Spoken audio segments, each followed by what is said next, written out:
Hello and welcome to Sleepy Scientist. I'm glad you're here. Whether you've had a long day, a busy mind, or you simply love falling asleep to the sound of science. Tonight we stand on the edge of a quiet woodland in late autumn, your breath puffing into the chill air, your boots crunching over frost-hardened leaves. Above you, a sky like brushed steel holds the faint glimmer of early stars, and the last streaks of sunset melt into blue-gray dusk. Somewhere in the tangle of fallen branches and damp moss, a small creature is preparing for one of the most extraordinary tricks in all of nature.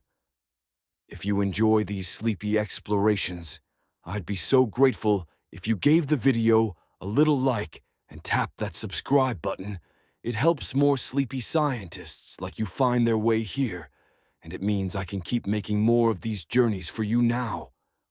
The first snowflake drifts down so light it doesn't even bend the thread of a spider's web before melting away.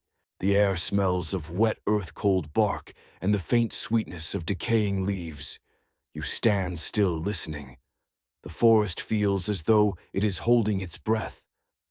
The birds have quieted the insects long gone, and even the wind moves with care.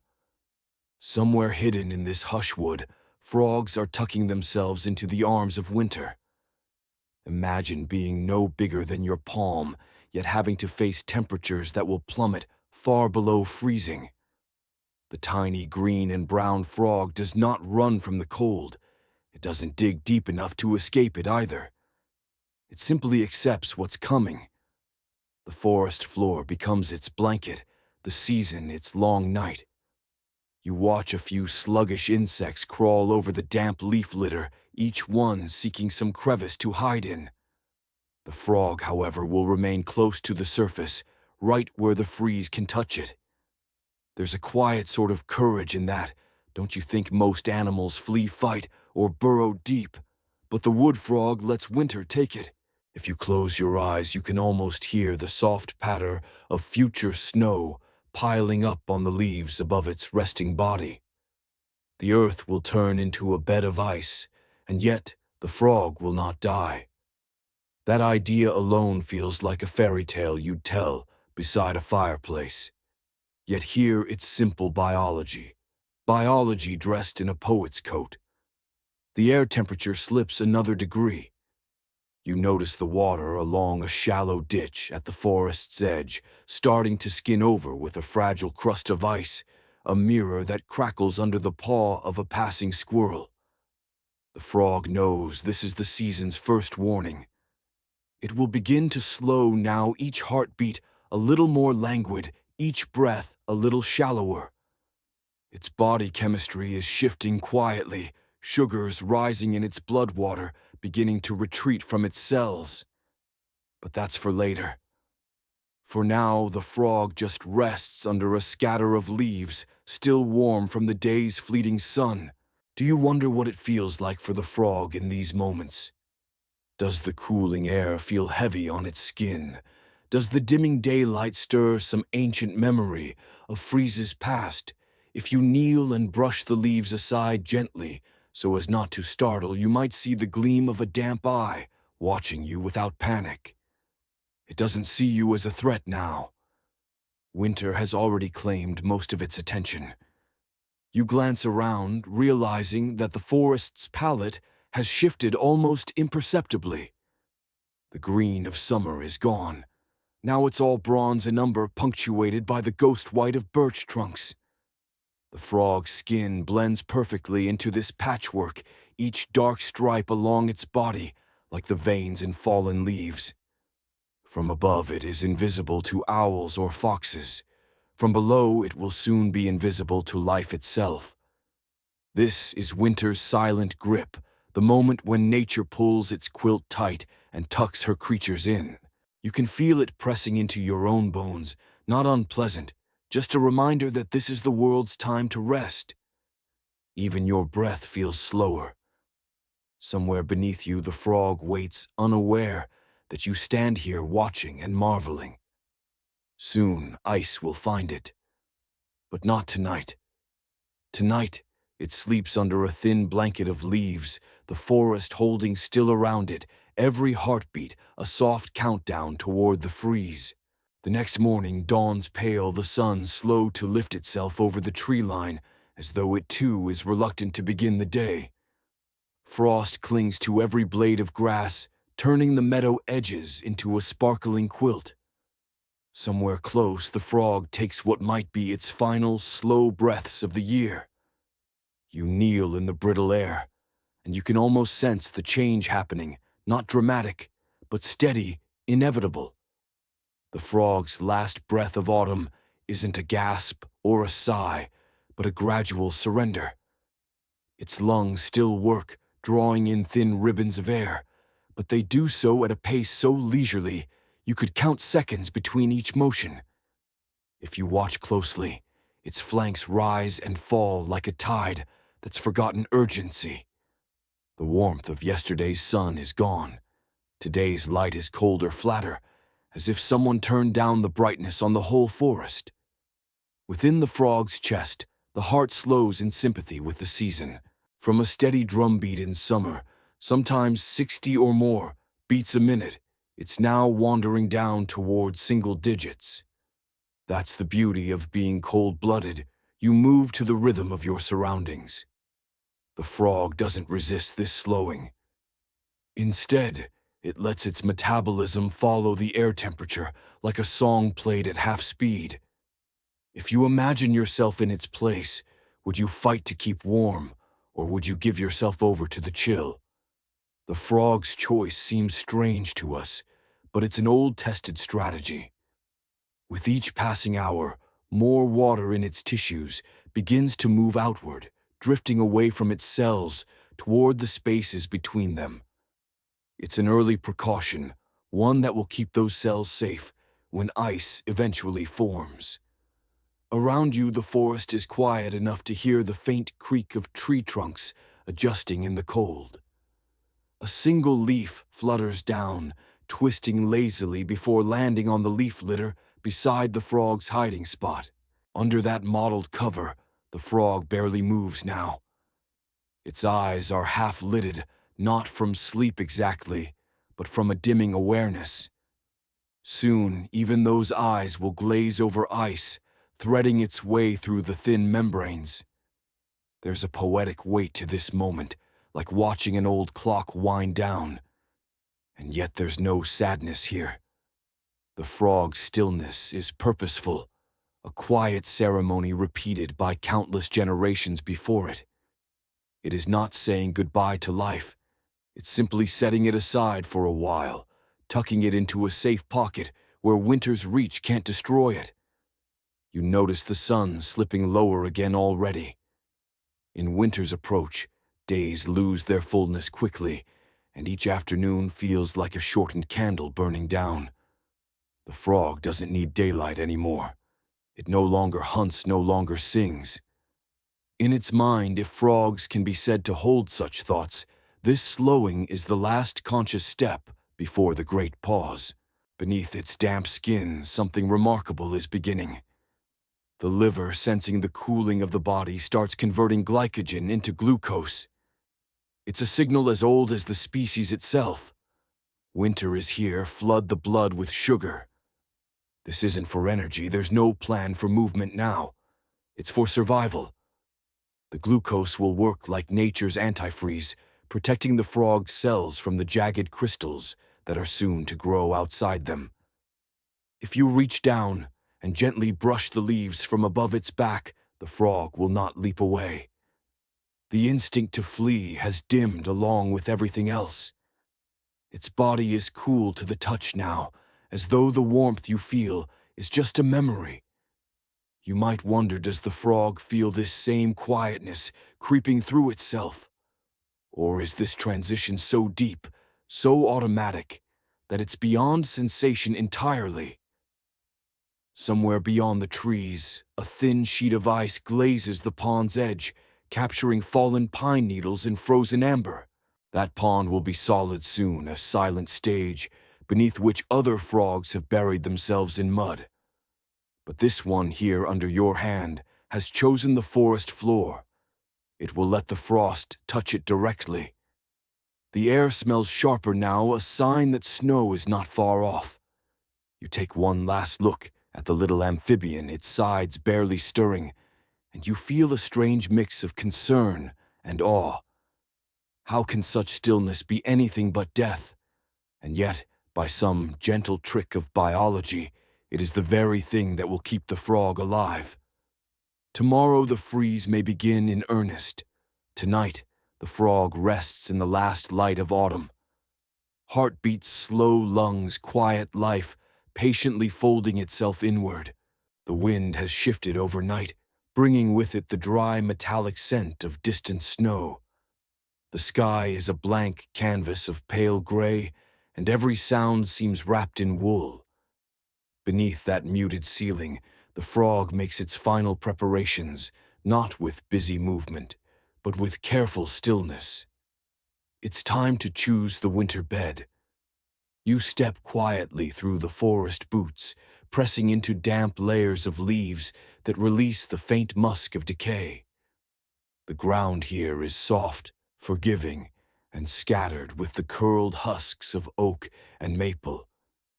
Somewhere close, a frog is making its decision, the way a traveler might choose a long-term resting place before a voyage inward. It doesn't dig deep like a burrowing toad. No, the wood frog's shelter is much closer to the surface, as though it wants to keep one eye on the world, even while asleep. Under a pile of leaves, perhaps tucked against the base of a rotting log, it finds a place that offers just enough cover to hide from predators, but not so much insulation that it will avoid freezing. That part is essential. Strange though it sounds, for this frog's strategy depends on being frozen solid. Can you imagine knowing that the safest thing for you is also the coldest, most unforgiving place you could choose? The frog seems to know instinctively. It tests the hollow beneath a tangle of twigs, shifts slightly, then settles in. The leaf litter molds itself around the curve of its body, a gentle embrace from the forest floor. Around it, the microclimate is busy in miniature. Tiny mites scurry between leaf veins, invisible unless you press your face close. A beetle rolls a crumb of soil. Even here, life continues in threads and whispers. But for the frog, movement is over. It presses itself flat, pulling legs close its damp skin, blending perfectly with the mottled browns and yellows of decomposing leaves. This choice of location is more than just hiding. It's about controlling the pace of the freeze. Too exposed, and the frog could freeze too quickly, damaging tissues before the glucose can fully do its work. Too deep, and the freeze might not penetrate enough to halt its metabolism entirely. It's a delicate balance, and the frog finds it without a second thought. If you crouch nearby, you might notice how the air is cooler here, where shadows linger all day. The bed of leaves is a mosaic of colors, russet gold, and a green so faded it's almost ghostly. Beneath them, the soil is still unfrozen, but damp with autumn's last rains. The frog presses into it, letting that moisture seep into its skin one last time. Above, the forest is in slow motion. The occasional crack of a branch punctuates the hush. Somewhere in the distance, a jay calls once and falls silent again. The world feels as though it's closing its doors, room by room. In this corner, the frog's chosen shelter is now its winter home. Do you think the frog remembers this spot from last year? Or is each season a fresh search, guided only by the feel of the earth and the sheltering drift of leaves? We can't ask it, but it's tempting to believe some familiarity exists, like returning to a favorite chair in a quiet room. The choice is made. The frog does not move again, except to settle more deeply, as if trying to disappear entirely. Soon, snow will fall over this patch, hiding it from your sight. You know it will still be here, though hidden under layers of leaf and ice, the forest floor holding its quiet tenant until the thaw. As you straighten up, you feel a kind of reverence, as though you've just watched someone lock the door to their home for a long journey away. The frog is safe in its chosen bed, not from the freeze, but because of it. All it has to do now is wait for winter to arrive in full, and winter is already on the way. The first snow comes quietly, like a secret told in whispers. You wake to find the forest, transformed branches powdered white, every twig edged in frost, the ground muffled under a thin quilt. The air has the dry, sharp bite of true winter. Somewhere beneath those leaves the frog lies still, and the freeze begins. You crouch low, brushing back a patch of snow, revealing the browned leaves underneath. The cold is immediate, seeping through your gloves, but for the frog below, it's a much deeper touch. The chill is sinking through its skin, into its muscles, through the thin walls of its blood vessels. Ice is not shy. It starts where it can, between the cells, in the tiny pockets of water that fill the spaces between tissues. Under a microscope, this process is both beautiful and dangerous. Ice crystals form in jagged branching patterns, each one a fragile sculpture that grows outward like a frozen fern. In most animals, these sharp formations would slice through cells, rupture membranes, and end life within minutes. But here the frog is ready. It has already begun pulling water away from its cells, shrinking them slightly, leaving less liquid to turn to ice inside. You might imagine this as the frog asking its cells to hold their breath, to shrink inwards against the coming cold. Around them, the spaces between fill with clear, hard ice, like glass panels sealing the frog in place. If you could listen closely, closer than human ears allow, you might hear the faint creak of that ice expanding. The temperature drops further. The frog's skin becomes firm, its eyes glaze over, and its legs stiffen in whatever position they were tucked. Movement is no longer possible. If you were to touch it now, it would feel cold as a stone and just as lifeless. And yet this is not death. This is a carefully rehearsed illusion. Have you ever wondered what it feels like to be frozen from the outside? The frog doesn't shiver or resist. It simply allows the ice to take hold. This acceptance is its greatest defense. By letting freezing start in the spaces outside its cells, it avoids the deadly chaos of ice forming inside them. The process moves slowly downward, the cold reaching deeper into its body with each hour.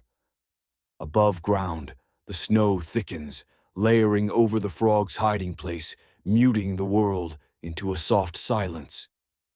Beneath that cover, the frog's body temperature matches the freezing point. Its blood, thickened now by the rising glucose, moves sluggishly just enough to distribute that protective sugar to the last corners of its tissues. By nightfall, the process is complete. The frog is frozen solid. Its tiny heart has stopped. Its lungs hold no air. The thin skin over its belly and back is stiff, the muscles beneath locked in place. If you were to lift it from its bed of leaves now, it would not move, and you could hear a faint clink if it touched a rock. Every outward sign says it is gone. But inside each cell, life waits in suspension, wrapped in sugar, shielded from the blade of ice. Somewhere in your mind, a question stirs. How many winters has this frog endured like this? 12. More. This freeze is not a one-time miracle. It's a cycle practiced every year, from the first frost to the first warm rains. Snow falls steadily into the night, covering the frog's still body, sealing it away for the season. The forest above moves on without it, deer passing silently through owls, drifting from branch to branch, fox tracks weaving between tree trunks. No one stops to notice the little frozen jewel hidden beneath the leaves. The frog will not move again until the thaw comes weeks or months from now. For now it is the perfect sculpture of itself, a living thing that has let winter turn it to stone without taking its life. Deep in the quiet dark under the snow, the frog's body has already done something that feels like sleight of hand. You can't see it now, locked stiff in its bed of leaves, but inside nature's antifreeze has finished its work. This is the secret ingredient to the wood frog's survival. Its own blood turned sweet with glucose, a sugar shield against the cruelty of ice. Imagine pouring syrup over delicate lace to keep it from tearing. That's what the frog's glucose does inside its body.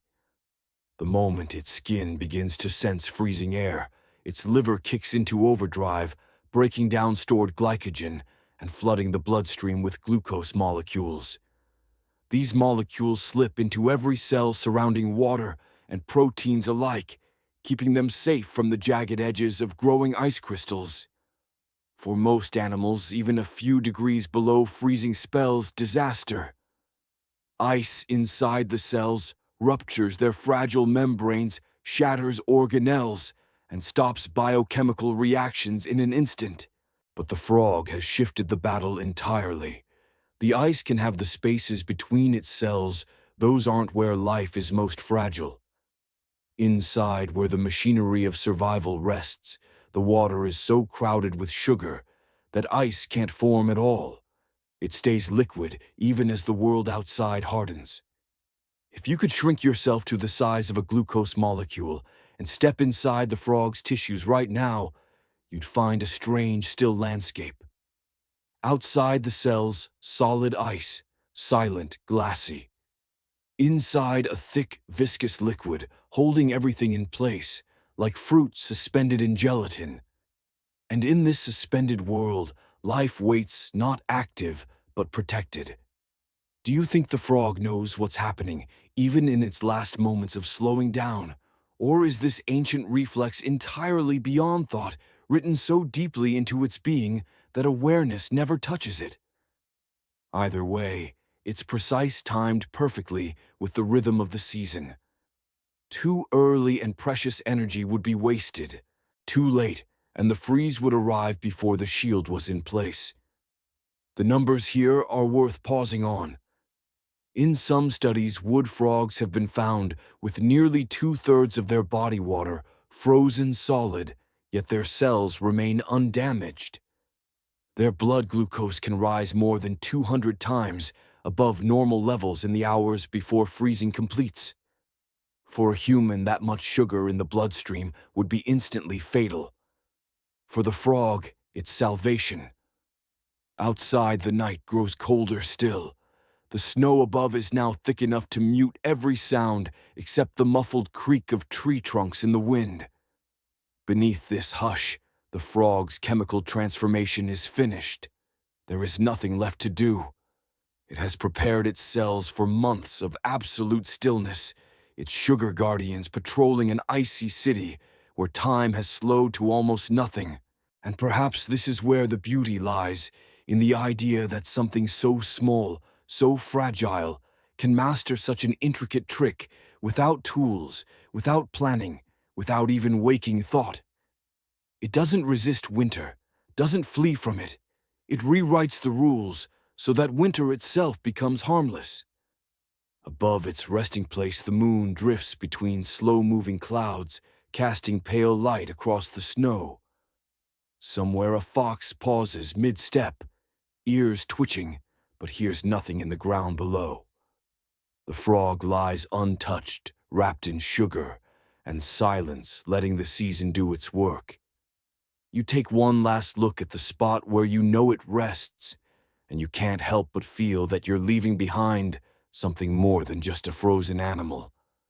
You're leaving a small, perfect miracle in the care of the winter woods, a miracle that will still be there when you return in spring. Beneath the snow and ice, the frog's heart is quiet. Not slow, silent. It has stopped entirely, a frozen fist of muscle, no bigger than your thumbnail, holding its last beat like a secret. In most creatures, this would be the final chapter. No heartbeat means no blood flow, no oxygen, no life. But here it's just another page in winter's script. You picture it now, the chambers of the heart, stiff their walls lined with the same icy crystals that weave between the frog's tissues. Blood no longer moves through the body, it doesn't need to.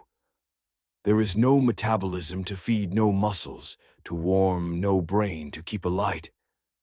Everything is paused, as though someone has pressed stop on the most delicate machine in the world. If you lean closer in your imagination, you can see how complete this stillness is. There's no twitch of muscle under the skin, no flicker of an eye. The frog's limbs are locked in place, curled just as they were when the first ice touched them. Even the tiny bones inside its toes are sealed in their cold sheath. It's a perfect portrait of itself, carved by frost. The thought might make you shiver. How can a creature survive without a heartbeat for weeks, even months? In humans, brain cells begin to die within 4 to 6 minutes without oxygen. But in the frog, the story is different. Before its heart stopped, before the last circulation of blood, its cells were flooded with that precious glucose. That sugar slows the processes inside each cell so dramatically that oxygen becomes almost unnecessary. Without oxygen, chemical reactions that would normally cause damage simply never start. Do you think the frog dreams in this state? Could its brain frozen and still hold fragments of summer's chorus or the flicker of pond light? Or is it a pure blank pause, the closest thing to nothing a living thing can experience? Outside, the forest doesn't pause with it. Snow shifts in the wind. A deer brushes past a stand of birch, sending a flurry down onto the drifts below. The frog hears none of it. Frozen, its eardrums cannot move. Light and sound are meaningless here. And yet this isn't a fragile state. The frog can survive up to 65% of its total body water frozen. Ice wraps around its organs, stiffens. Its skin fills the hollows of its body, and still it will wake again. The heart will remember how to beat as if winter never happened. If you could stand above the frog now, snow to your knees, you'd see only a patch of stillness where nothing stirs. But beneath your boots lies a defiance of every rule you thought life followed. The frozen heart is not a symbol of ending. It's a promise that life will return when the season is ready. And so it waits. No pulse, no movement, no sound. Just a small frozen heart resting under a blanket of leaves and snow, certain that spring will come. Winter tightens its grip. The nights are long now, stretching like dark rivers between brief pale days. Beneath the snow, the frog lies motionless, lungs as still as its heart. There's no rise and fall of its sides, no trace of breath curling from its mouth. It is entirely, profoundly breathless. In most animals, this would be the end.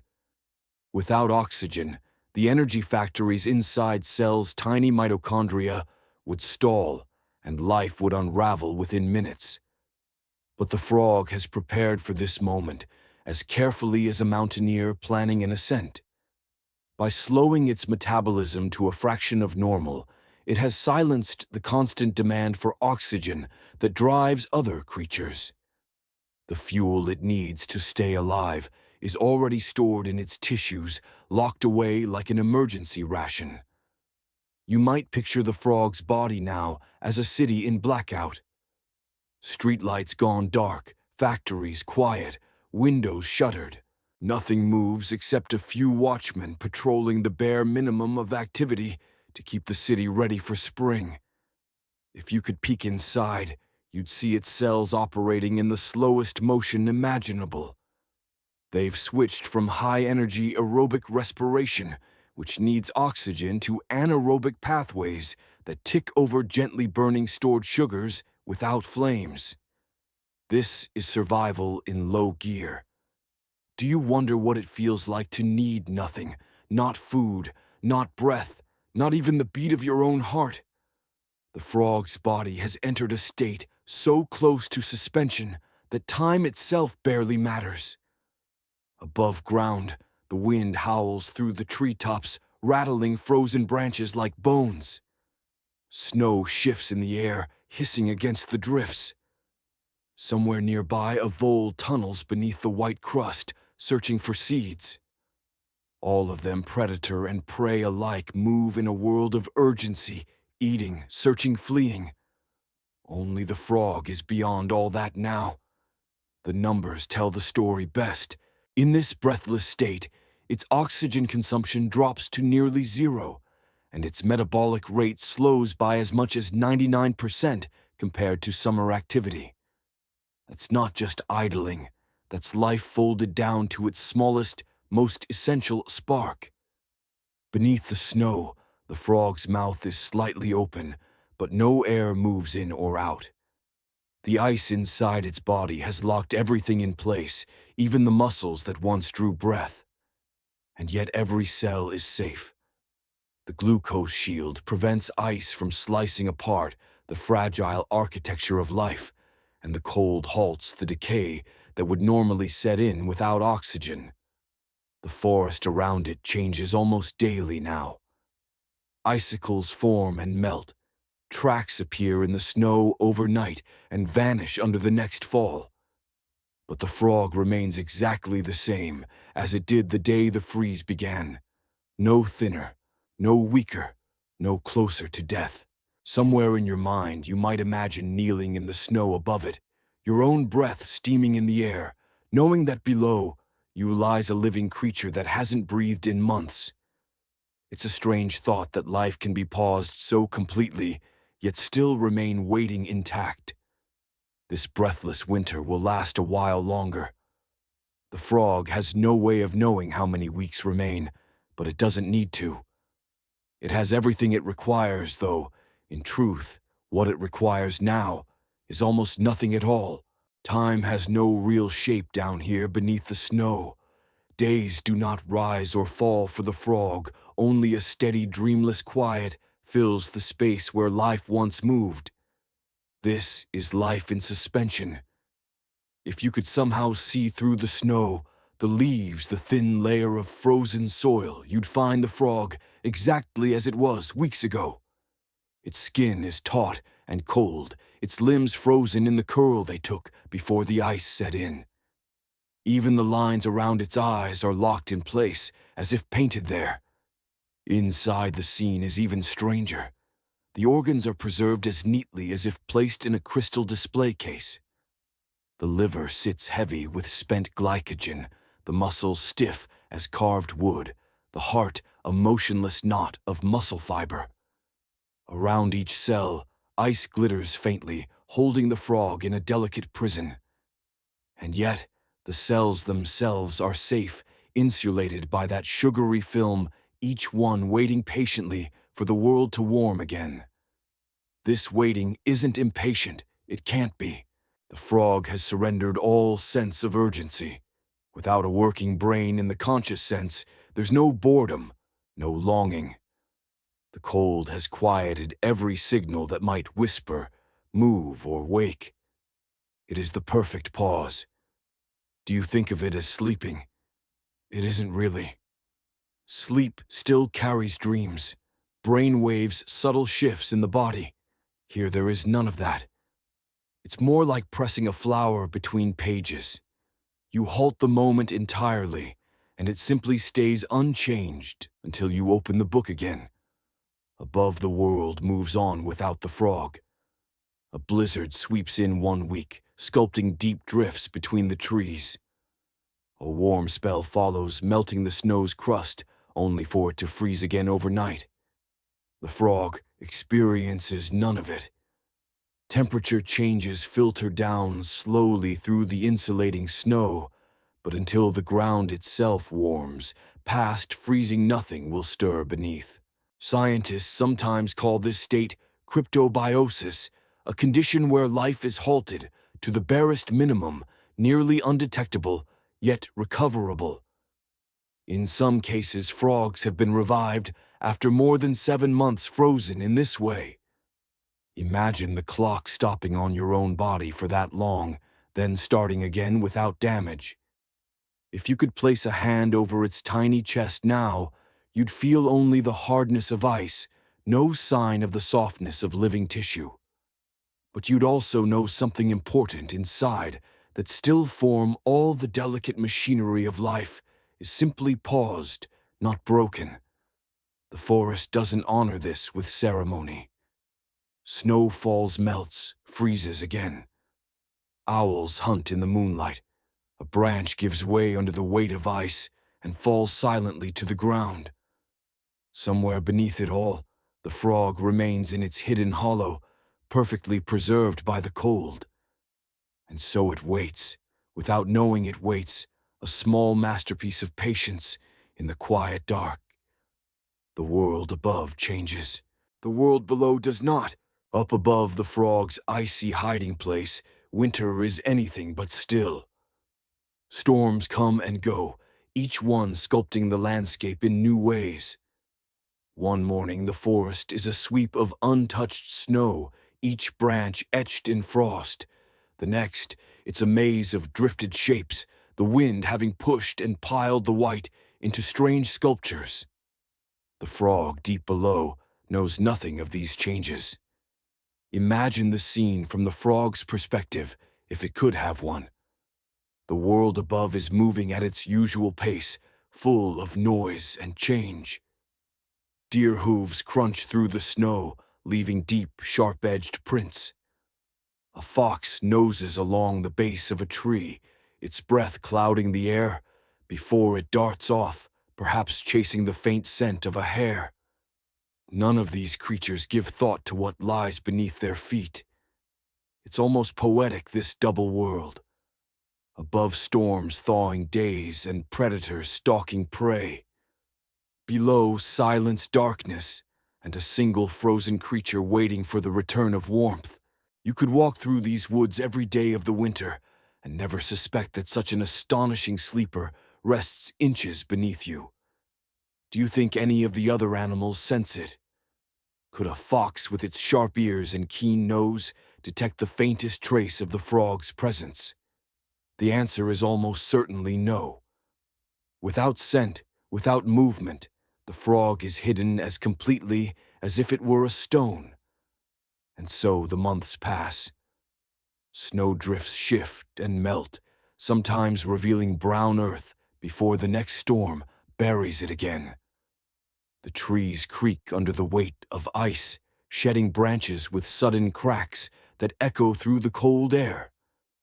The wind rattles seed pods like tiny bells. And still beneath the damp frozen leaves, the frog's world remains unchanged. From a scientific point of view, it's fascinating to realize that most of the energy in this ecosystem is still flowing. Plants photosynthesizing on clear days, fungi digesting wood scavengers, searching for meals, while the frog simply opts out. For it, the only economy that matters is energy conservation, and nothing saves more energy than stopping nearly every process entirely. The forest floor holds many secrets in winter. Insects sleep in hollow stems, turtles hibernate in the mud at the bottom of ponds, and voles carve tunnels beneath the snow. But the frog's choice is the most extreme. While others slow down, it stops altogether, leaving the world above to spin on without it. A thick snow squall rolls in late one afternoon, and the light dims until even the snow seems to fall in darkness. The wind sweeps through erasing tracks, smoothing every rough edge. By nightfall, the forest floor is a seamless expanse of white. The frog remains where it is locked in ice, immune to the chaos above. Somewhere in the deepest part of you, you might find comfort in knowing that this little amphibian is down there, untouched by the frantic changes of the surface. It feels like proof that sometimes the best way to survive is not to react at all, to be the still point while the storm moves around you. Time in the frog's frozen world is not measured in minutes or hours. it is marked instead by the slow shifting of the seasons above. Somewhere far away, the planet's tilt is bringing the northern hemisphere back toward the sun, and subtle signs of change are starting to ripple through the forest. At first, it is only a feeling in the air. The cold still bites, but the light lingers a little longer each afternoon. The snow, once dry and powdery, now grows heavy and damp under the sun's touch. Drops of meltwater cling to pine needles before falling with a sound so soft it's almost imaginary. To the frog buried in its blanket of leaves and ice, these signals are distant, but real tiny molecular hints that the frozen season is loosening its grip. If you could shrink yourself down and place your hand against the frog's skin, you'd notice something subtle. The temperature of its tissues is no longer perfectly matching the ice. There are faint, imperceptible pulses of change. The cryoprotectants, the sugars and alcohols it stored up in autumn, are still there holding the ice crystals in check. But slowly, cell by cell, the machinery of life is beginning to hum again. It's not an instant awakening. The frog doesn't simply thaw like a cube of ice dropped in warm water. Instead, the process happens in careful stages. First, the smallest blood vessels begin to carry a trickle of fluid, again moving nutrients and oxygen to the most vital tissues. Then, as days grow warmer, the heart may give a single beat, testing itself after months of silence. You might wonder, how does the frog's brain handle this long pause? It isn't aware in the way we think of awareness. Its neurons, preserved by the cold and cryoprotectants, simply rest in a suspended state. When warmth returns, electrical signals will begin to flicker again, slowly rebuilding the web of thoughts, instincts, and reflexes that guide its life. Above ground, the changes are becoming louder. Snow retreats from south-facing slopes, revealing patches of brown grass and the skeletons of last year's flowers. Streams awaken with the rush of meltwater, their icy banks cracking and breaking under the pressure. Migrating birds arrive, their songs tentative at first, as if rehearsing for the full chorus of spring. All of this is still hidden from the frog, but the vibrations travel downward. The drip of water, the shift of soil, even the tremor of a woodpecker's tapping, all are cues, translated through layers of earth and leaf litter. It's as though the forest itself is whispering, "Soon." The frog does not rush. If it were to thaw too quickly during a false spring, another freeze could be fatal. So it waits, letting the world warm in measured increments. This patience is not conscious strategy, it's chemistry honed over millions of years. The timing must be perfect. One mild afternoon, the soil above grows soft enough for the first small channels of water to flow downward. These rivulets begin to soak the leaves where the frog rests. Slowly, carefully, the ice within its body starts to melt, drawn back into liquid water by the steady rise in temperature. With each drop of warmth, the frog's cells return to their normal shape, their frozen stillness replaced by a gentle, living flexibility.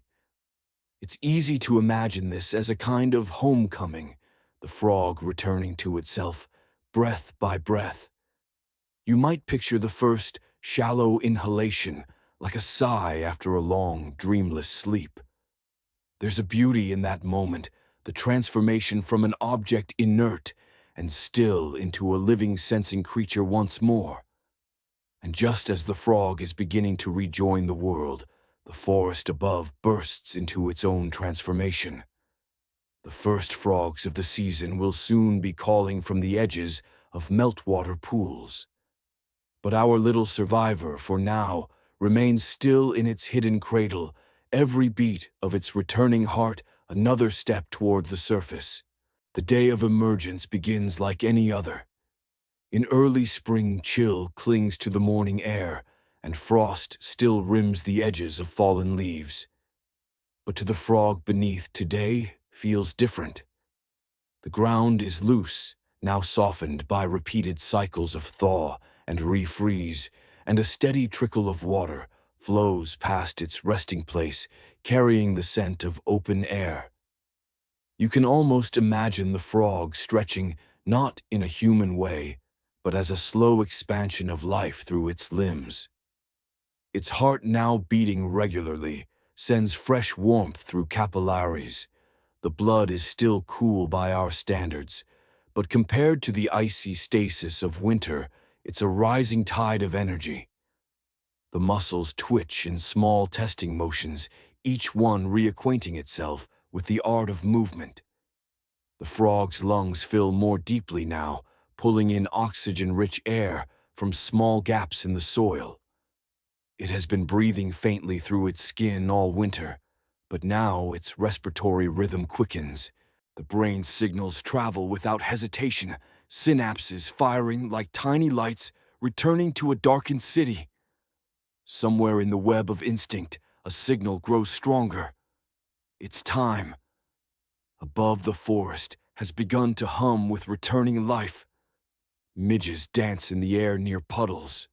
The sharp calls of red-winged blackbirds slice through the quiet. Even the sunlight feels different, less slanted, more direct, filling the undergrowth with shifting patches of gold. The frog begins its climb. There is no rush.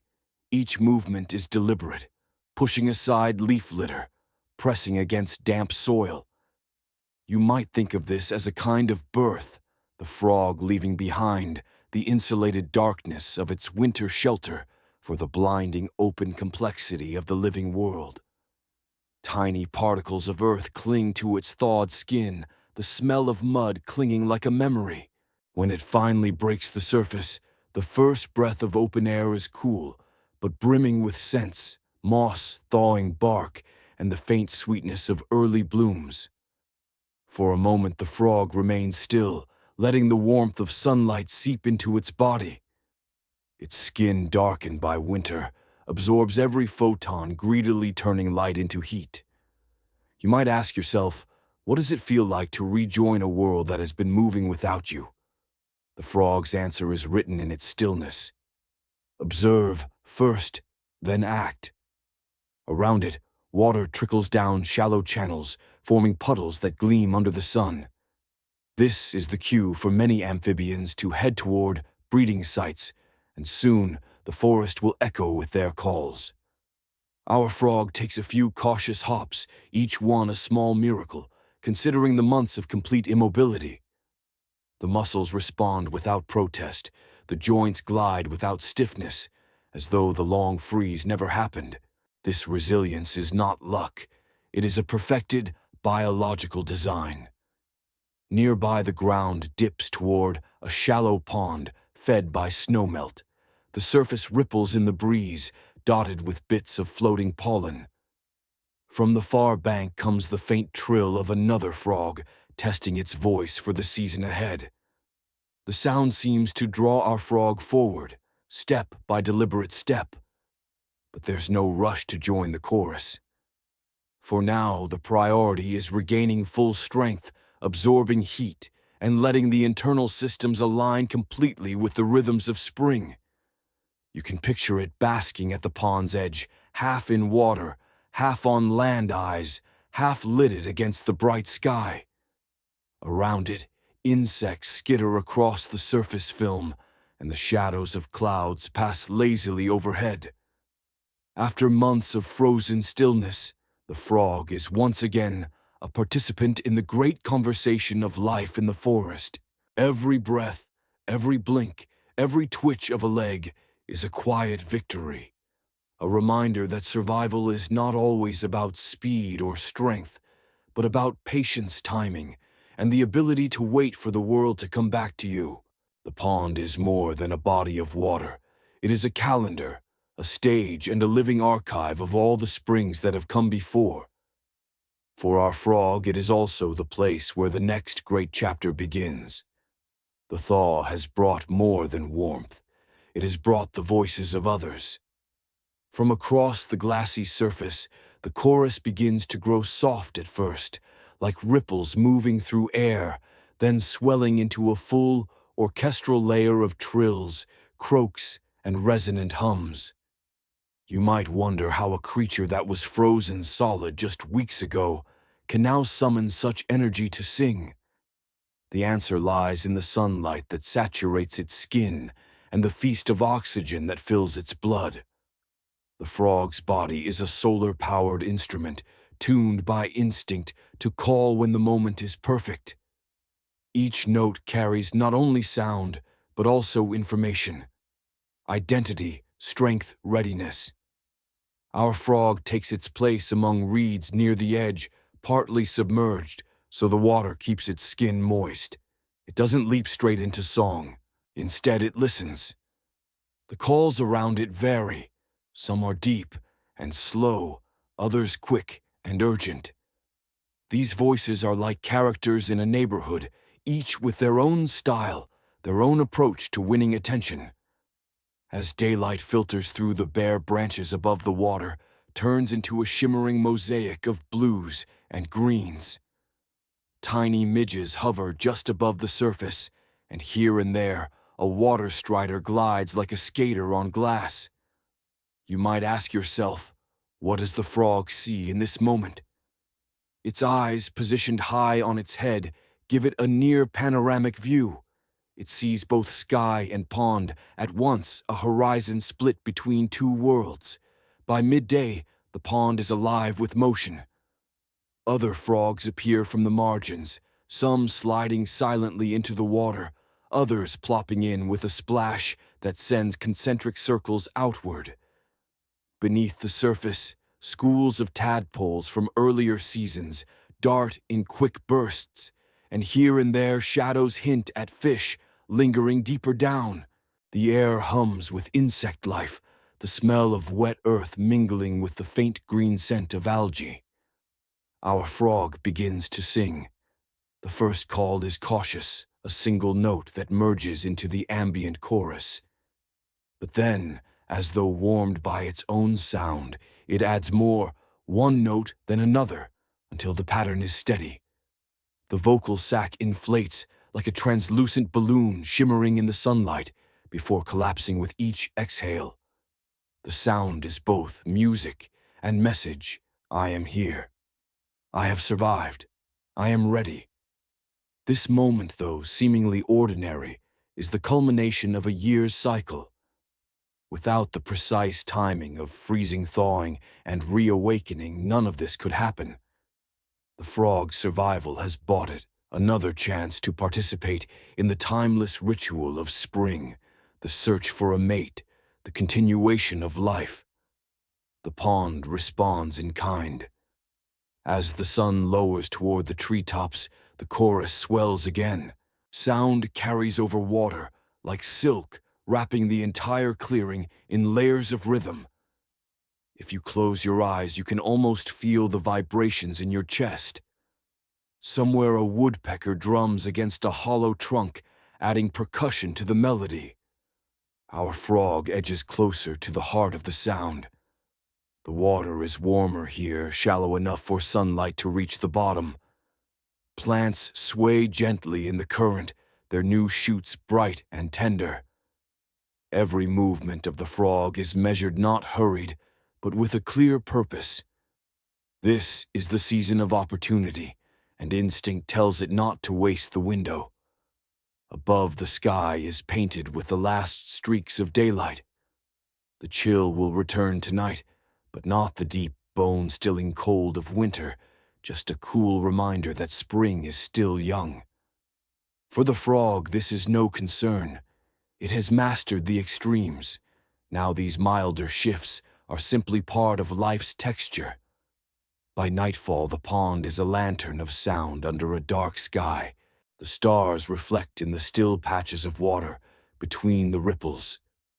Somewhere among the reeds, our frog continues its song, its breath steaming faintly in the cool air, its body warmed from within by the fire of survival and the pull of the season ahead.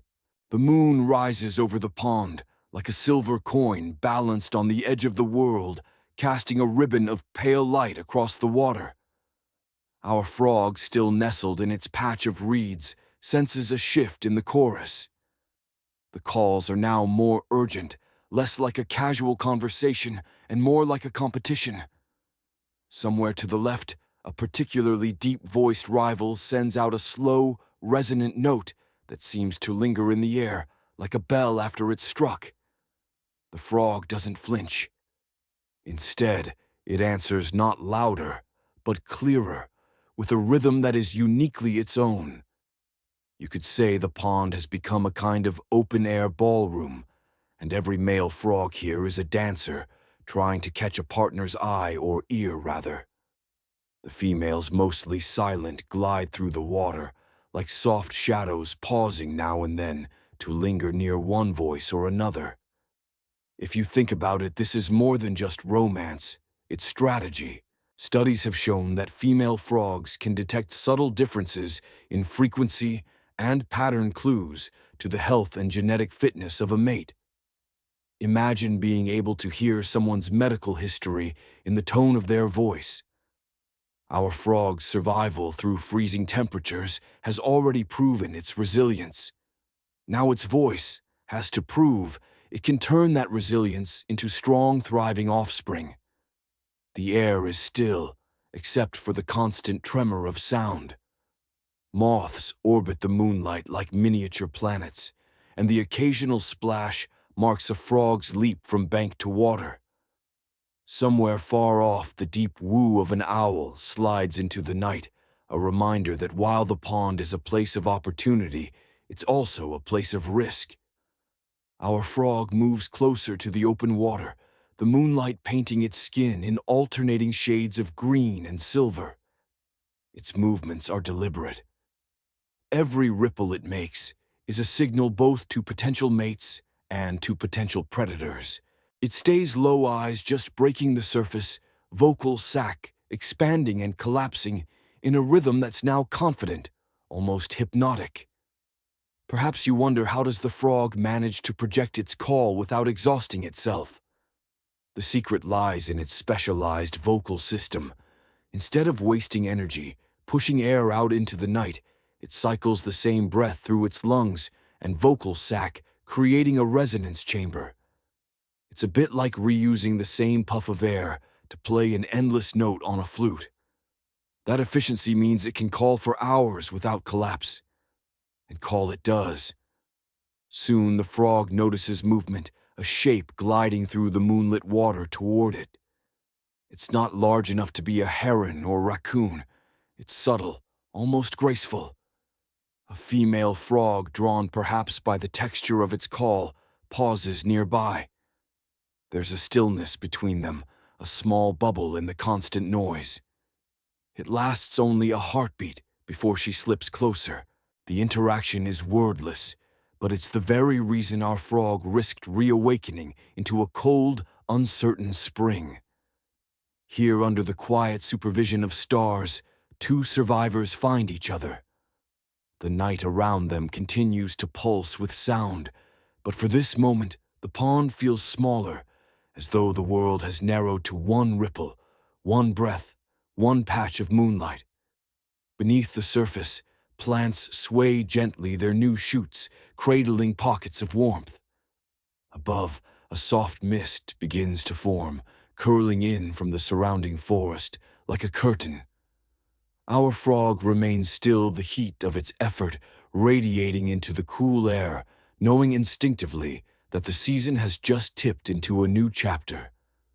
The singing will go on for many nights, but tonight it has already done what it came here to do, prove its voice against the cold and be heard. The mist thickens overnight, swirling low across the pond like milk poured into dark tea.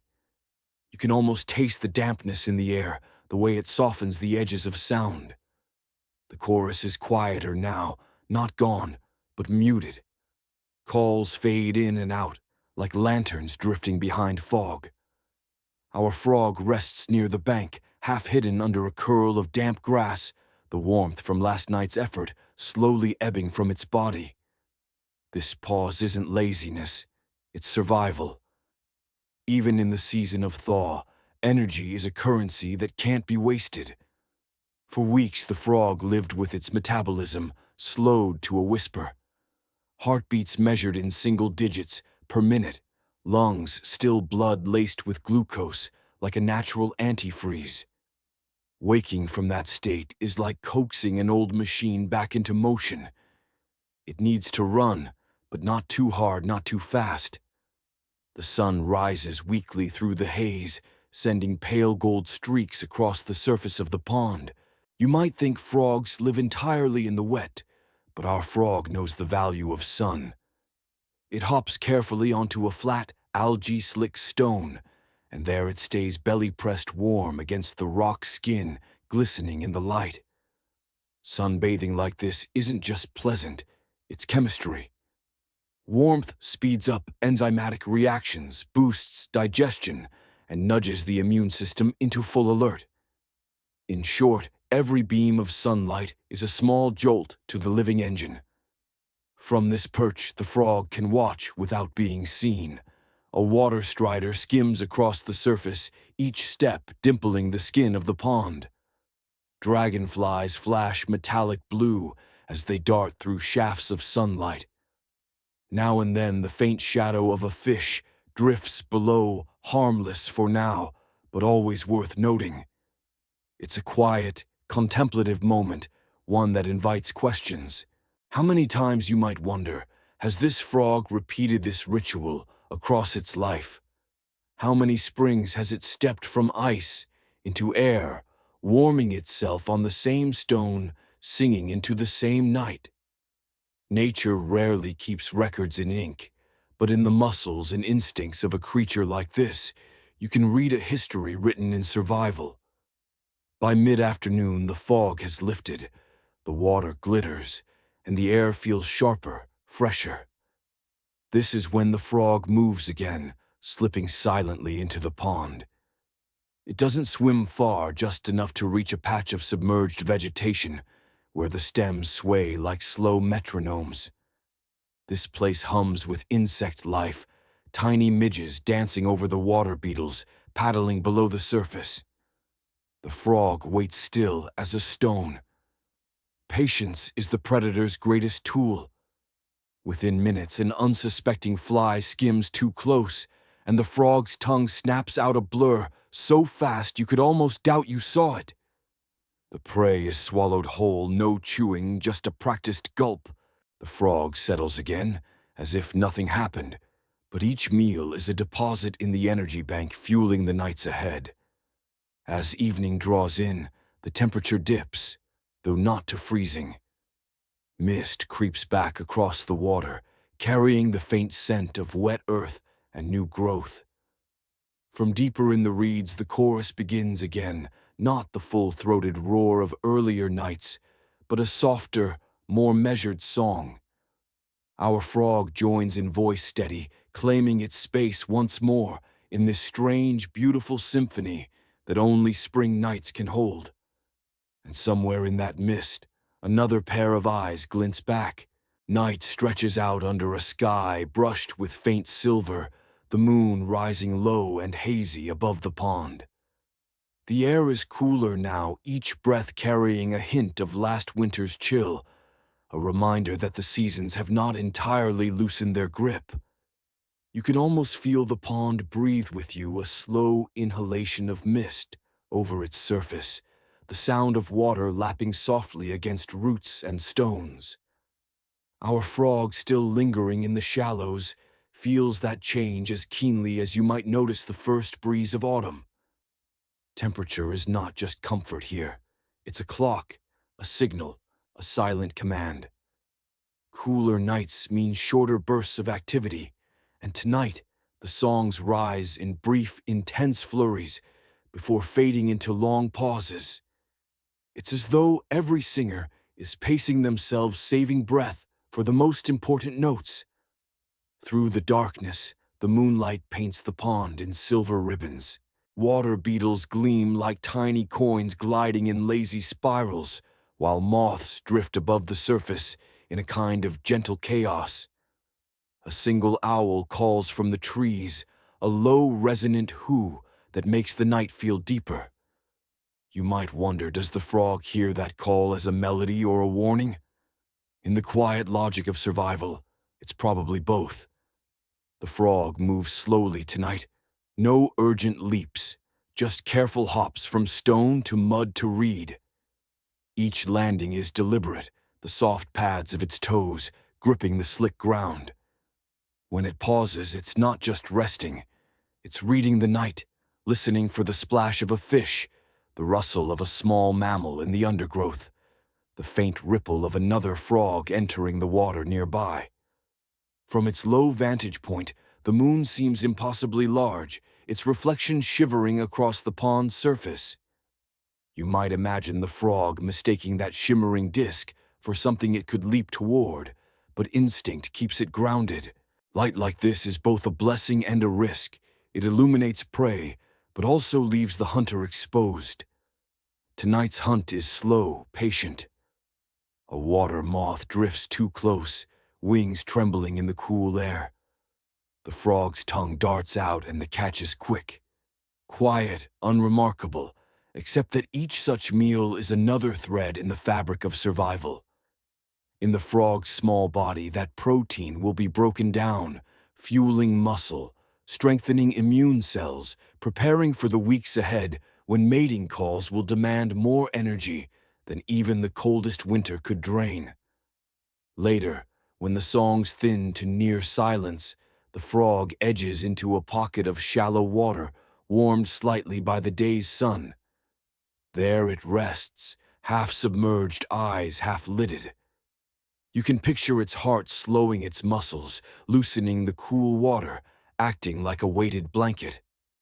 There is safety here in the in-between, not fully hidden, not fully exposed, not asleep, but not quite awake either. You might ask yourself, what does a creature dream of when its mind is ruled by instinct? Does it see flashes of the icy pond breaking open? Does it feel again the slow return of heartbeat and breath after the deep freeze? Or are its dreams nothing like ours, simply the continuation of life in another form, an unbroken thread from one season to the next? Above the moon slides behind a thin veil of cloud. Darkness deepens. Somewhere in the reeds, another frog answers with a single low call. Our frog shifts not toward or away, just listening. The night is still wide, and the story isn't finished. The pond lies under a fragile veil of morning mist, pale threads curling above the surface like steam from a forgotten cup of tea. You can almost feel the dampness on your skin, that cool, fine moisture that clings without ever turning to rain. Around you, the forest is waking in layers. First the rustle of leaves overhead, then the shy chorus of early birds, and finally the faint plop of something entering the water. Our frog is already there, settled just beneath the surface, letting the water carry its weight. The night's coolness still lingers in the pond, but sunlight is already pressing down, a warm invitation that coaxes the frog upward until its eyes breach the surface like twin amber beads. If you were close enough, you might see the pupils tighten slightly in the strengthening light. Every movement now is slow, but not lazy measured. It slides along the water's skin limbs, trailing with just enough tension to keep direction. The pond seen from the frog's perspective is not a flat mirror, but a three-dimensional map, every ripple a hint, every flicker of shadow a possible story. A darting shadow below could be a tadpole or a minnow friend or prey, and only stillness will tell.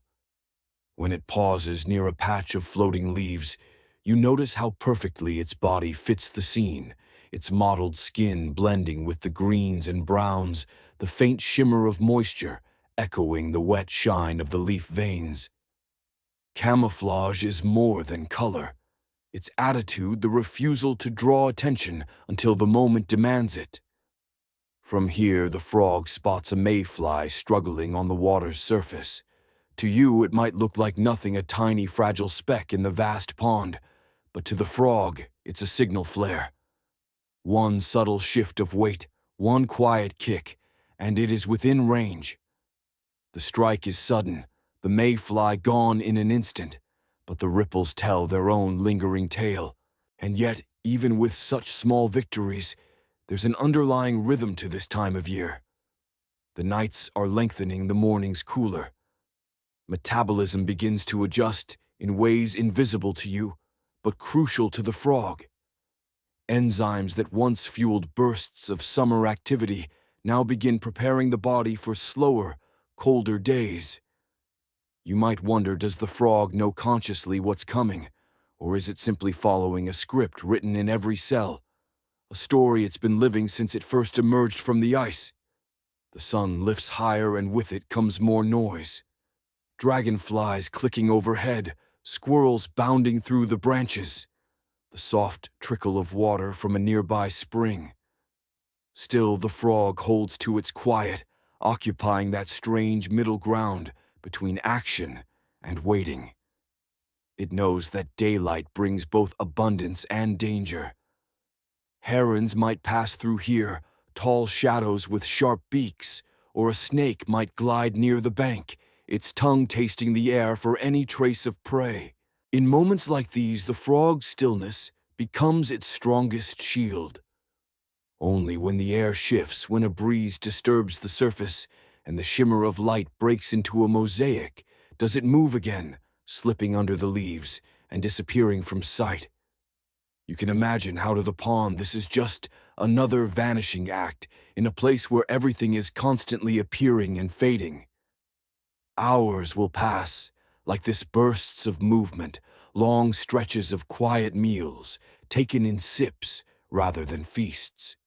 And always somewhere beneath it, all the slow winding of the seasonal clock continues. The pond will cool, the songs will fade, and soon the frog will begin its descent into the long, icy pause of winter. But not yet. For now the water is still warm enough to cradle the air, still rich with insects, and the frog still perfectly at home in its liquid world. Somewhere in the shadow of a floating leaf, it waits, watching, breathing ready. By the time late afternoon slides into view, the pond has changed again. The mist is long gone, replaced by a sharper clarity in the water, as though the day has polished its surface. Sunlight pours in at an angle, tracing long golden bands across the ripples. The shadows are longer, too, stretching like careful fingers toward the heart of the pond. You can almost feel the shift in the air, warmer near the ground, cooler in the shade, with a faint earthy sweetness that hints at leaves beginning to loosen their hold on the trees. Our frog rests now in the shallows, its body half submerged, its toes pressed lightly against the soft silt. The day's hunting has slowed, the belly is full enough, and the need to conserve energy takes precedence over greed. That's a quiet lesson the frog has mastered, knowing when enough is truly enough. Overhead, a dragonfly hovers, its wings catching flashes of light like tiny panes of stained glass. The frog doesn't lunge. It watches instead, a slow blink sealing away the thought. Patience now outweighs the thrill of the chase. You might ask yourself, how does it decide what fine balance tips the scales between pursuit and pause? Perhaps the frog doesn't decide at all in the way we think of decision-making. Perhaps it listens to an ancient current that flows beneath thought, one that hums with the rhythm of survival. Around the pond's edge, a few reeds tremble as a gentle breeze passes through. The frog slips deeper into the water, each movement almost invisible, until only the curve of its head and those bright, unblinking eyes remain. You notice how the light shifts across them, how the pupil widens, then narrows again, adjusting to every passing cloud. Eyes like this aren't just windows, They're fine-tuned instruments, reading light, shadow, and motion in ways our own eyes never could. Underwater, the frog's skin is more than protection. It's a living, breathing surface. Through it, oxygen seeps in from the pond, an exchange so subtle, it's almost impossible to believe something so soft could be so efficient. This dual method of breathing lungs and skin gives the frog a quiet advantage, allowing it to linger underwater for minutes without the urgency to rise for air. If you place yourself in that stillness, you might almost feel what it's like to let your whole body become a slow inhale. The late-day calm is interrupted by the faintest vibration. It's so small you might miss it, but the frog does not. Somewhere along the muddy bottom, something moves, a beetle perhaps, or a small fish nosing through the silt. The frog slides forward, not in a straight line, but in a subtle curve that keeps it hidden in the distortion of the water's light. Then, in a quiet flash, it strikes, and the disturbance is gone. Even here, as the day begins to close, every movement is part of the larger preparation. Energy is not wasted, but stored. Muscles that could leap and strike again, instead, hold still, letting the meal settle. The frog knows, though not with words, that soon these hunting grounds will be sealed under ice, and the body will depend entirely on what it has tucked away in reserves. You might think of this as the season's last rehearsals, the frog perfecting the art of waiting, of taking only what is needed, of knowing when to disappear beneath a drifting leaf. The water feels different now, cooler along the edges, hinting at the long night of winter. But for the frog, this is not a time for fear. It is simply the turning of a page in the only story it has ever known. Above, the sky begins to soften into a pale wash of amber, and rose the edges of clouds, lit as if by a quiet fire. Somewhere beyond the tree line, the first cricket begins to sing its voice, carrying over the water in small, even strokes. The frog listens without moving. Soon the pond will darken, and the world will fold into shadow. But here in this moment, with the water calm and the air scented faintly of wet earth, the frog remains still watching and entirely ready for whatever comes next. Evening settles with the unhurried grace of a blanket being drawn across the sky. The pond darkens from its earlier gold into deep, glassy blue, and the reflection of the tree line grows sharper, almost doubling the forest. There's a hush now, not complete silence, but a softer layering of sounds, water lapping faintly at the shore. A slow creak from a branch leaning into the pond, the far-off trill of a night bird testing its voice. Our frog remains in the shallows, barely a ripple giving away its presence. The air is cooler now, brushing along its skin in a way that speaks of the season's edge. This is the hour when some creatures quicken, but for the frog movement becomes rarer, slower. Its heartbeat ticks along at a gentler rhythm, as though it too has noticed the fading light and adjusted its pace to match.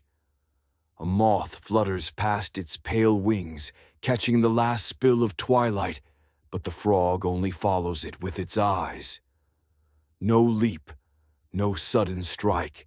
The day's hunger has been satisfied, and the frog now seems to be listening to the water, the sky, the soft changing of the air. You might wonder, does it sense the cold, creeping closer, not in degrees, but in some deeper way? Does it hear the call of the coming frost as clearly as we hear the wind? Along the bottom of the pond, silt shifts with tiny movements, water beetles, hidden larvae, things that live in the space between seen and unseen. The frog knows them well, but tonight it lets them be. Stillness, after all, is part of its art. If you could place your hand in the water, you'd feel that the warmth of the day has already drained away. Cold gathers from the depths upward, settling in thin layers. Soon, these layers will tighten into ice, and when that happens, the frog will already be deep in the mud, body slowed to the quietest of rhythms. Its heart might beat only once every few minutes, its blood laced with protective sugars to keep cells from freezing. It's a trick of survival that feels almost like magic life suspended, but not ended. And as you watch the frog tonight, you realize it is not afraid of this pause in living. To the frog, winter is not a thief of time, but a keeper of it, holding the world in stillness until the light returns. Overhead, stars begin to appear one by one. The moon rises like a lantern behind the trees, casting silver lines over the water. The frog shifts slightly, just enough to let its head break the surface. A single soft ripple moves outward, touching reed stones and fallen leaves, then fading into the pond's wider stillness. You breathe in, letting the scene wrap itself around you, the cool, damp air, the faint hum of night insects, the way the shadows lean toward the water. In this place, nothing rushes.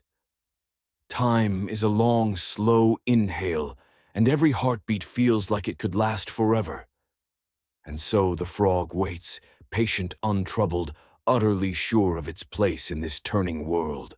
You know it will survive the freeze, as it has many times before. In the spring, when the ice cracks and the air warms again, it will rise from the mud, eyes bright, body ready, song waiting to be sung. But for now, the night is here, and the stillness is perfect. Now the pace softens, as though the air itself has grown drowsy. The edges of the pond blur in the dimming light, and even the smallest ripples smooth themselves into quiet glass. The frog rests not asleep yet, but folded into the comfort of the water's embrace, every muscle loose, every breath slow. If you listen closely, you might imagine the pond speaking not in words, but in a low, steady tone that seeps into the bones. It tells you there is no hurry, no need to grasp at the hours. The night will hold you, just as it holds the frog, just as it holds the drifting leaves and the faint glimmer of starlight on the water. You feel your own breathing mirror the rhythm of the pond, deep, unhurried, almost like floating. Thoughts lose their sharpness, their edges worn smooth by the calm.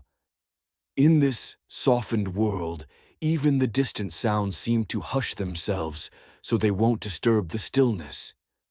The frog has already begun its slow turn inward toward the deep quiet that will carry it through the cold months. You too can step into that same quiet, now knowing the world outside will wait for you. If you've enjoyed this journey, I'd be quietly grateful if you'd give this video a like or tap that subscribe button for more peaceful explorations with the sleepy scientist. It helps more than you might imagine. And before you drift off, I'd still love to know where in the world are you listening, from what time it is there. Leave a comment if you're feeling cozy enough to share. It's always a quiet joy to see this sleepy little community ripple across time zones and continents. Good night.